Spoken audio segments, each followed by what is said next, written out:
ایمان والے ہیں وہ اللہ سے بڑی محبت کرنے والے، اللہ کے جو ولی ہوتے ہیں، اللہ کے جو بندے ہوتے ہیں، یہ تمام مخلوقات سے بڑھ کر اللہ سے محبت کرنے والے ہوتے ہیں۔ ان کی زندگی کا مقصد اللہ کی رضا کے لیے جینا اور اللہ کی رضا کے لیے مرنا ہوتا ہے۔ اگر ان کی زندگی میں کوئی دکھ آ جائے، کوئی مصیبت آ جائے، کوئی پریشانی آ جائے تو یہ چیخو پکار نہیں کرتے، یہ اپنے رب سے شکوہ نہیں کرتے، اپنے رب سے شکایت نہیں کرتے،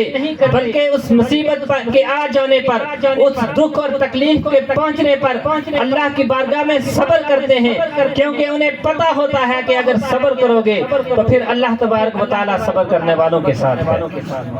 اللہ کے جو ولی ہوتے ہیں ان کی زندگی کا مقصد اللہ کو راضی کرنا ہوتا ہے۔ ان کے راتیں اللہ کے حضور قیام کرتے ہوئے، رکوع کرتے ہوئے، سجدے کرتے ہوئے گزرتی ہیں، اور ان کے دن اللہ کی رضا کے لیے روزے کی حالت میں گزرتے ہیں۔ اگر یہ کسی کو کچھ عطا کرتے ہیں تو اللہ کی رضا کی خاطر، اگر کسی سے کچھ ہاتھوں کو روک لیتے ہیں تو اللہ کی رضا کی خاطر، اگر کسی کے ساتھ دوستی کرتے ہیں تو اللہ کی رضا کی خاطر، اگر کسی کے ساتھ دشمنی کرتے ہیں تو اللہ کی رضا کی خاطر،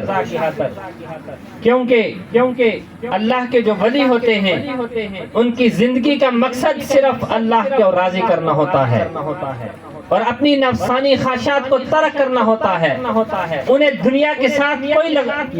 لگاؤ نہیں ہوتا، انہیں پتہ ہوتا ہے کہ دنیا کی محبت اور اللہ کی محبت ایک دل میں جمع نہیں ہو سکتی، اس لیے وہ دنیا سے اپنا سارا تعلق ختم کر کے، دنیا سے سارا رشتہ ختم کر کے اپنے رب سے ناتا اور رشتہ جوڑ لیتے ہیں۔ تو احباب وقار،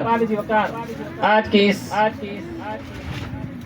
مبارک محفل کے مہمان خصوصی حضرت علامہ مولانا محمد خلیل سلطانی صاحب، خطیب اعظم مرکزی مسجد سینسا، آپ کے سامنے تشریف لائیں گے اور اپنے خطاب ذیشان سے ہمارے قلوب و اذہان کو منور فرمائیں گے۔ ان کی آمد سے پہلے زوردار نعرہ لگائیں، نعرہ تکبیر، نعرہ رسالت، نعرہ